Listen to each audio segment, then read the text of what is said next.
Washington Times front page for Wednesday, January 25th, 2023. Thanks for joining us. I'm George Gerbo. The Justice Department has filed an antitrust lawsuit against Google that accuses the internet giant of unlawfully bullying competitors that challenge its dominance in the digital advertising marketplace. Ryan Lovelace reports the Justice Department said Google's anti-competitive conduct included acquiring competitors, forcing website publishers to use Google tools, and distorting and manipulating advertising auctions. The department accused Google of controlling nearly all tools used by web publishers to sell ads and controlling advertiser tools used to buy advertising inventory. Google said the lawsuit is an attempt by the Justice Department to pick winners and losers in the highly competitive advertising technology sector. 8 states joined the lawsuit, including California, New York, Colorado, and Virginia. Germany will send 2 battalions worth of its Leopard 2 main battle tanks to Ukraine and will allow other countries to ship their German-made tanks to Ukraine following weeks of pressure to do so.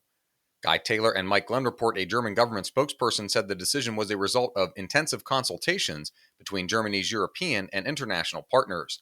Germany said its goal is to quickly assemble 2 battalions of Leopard 2 tanks for Ukraine. As a first step, it will provide 14 Leopard 2 A6 tanks from its stocks. U.S. officials said they were working out details of their own transfer of M1 Abrams tanks, which would be provided under an upcoming Ukraine Security Assistance Initiative package. A small number of classified documents were discovered in former Vice President Mike Pence's home in Indiana, according to letters his legal team sent to the National Archives and Records Administration. That revelation, Jeff Murdoch and Seth McLaughlin report, threatens to change the political and legal landscapes under Justice Department investigations of former President Trump's and President Biden's mishandling of classified documents.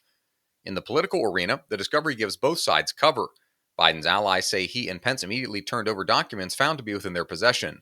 That contrasts with Trump, who insisted the documents were his property and repeatedly refused to return them. Federal law strictly forbids the removal or retention of classified documents or materials outside of secured locations without authorization. You can read all of these stories at WashingtonTimes.com/front page. You can also find the entire lineup of Washington Times podcasts at WashingtonTimes.com/podcasts. Harmeet Dillon says she's concerned that crony capitalism has infected the Republican National Committee and is sapping the energy and innovation the party needs to win elections in 2024. Dillon talked with Seth McLaughlin, saying that the RNC needs to take a more proactive approach to promote early voting and ballot harvesting. Dillon said she'd lead a full audit to find out who was hired and why to prepare for a shakeup after several disappointing election cycles. She hopes to unseat RNC Chair Ronna McDaniel when the committee meets in California this week. A federal judge cut a break for a 76-year-old Ohio woman by giving her probation but no jail time after she admitted to stealing nearly 50 years of benefit checks from the Department of Veterans Affairs. Gladys Queen was entitled to the benefits as the widow of a World War II Army veteran, but Stephen Dinan reports the payment should have ended with her death in 1973. Her daughter, Irene Farron, never reported the death and spent the ensuing decades forging her mother's signature to keep the benefits flowing. She collected more than $461,000 through 2021 when agents discovered and ended the scheme. A public defender said Farron's abusive husband from her second marriage ordered her to cash the checks. And finally, China is opening another front in its quest to become a global superpower, the South Pole. Mike Glenn reports China is increasing its presence in Antarctica through scientific projects, commercial ventures, and infrastructure investments. Although 7 countries, Argentina, Australia, Chile, France, New Zealand, Norway, and the United Kingdom, have made territorial claims to parts of Antarctica, no single nation claims sovereignty over the vast, icy continent.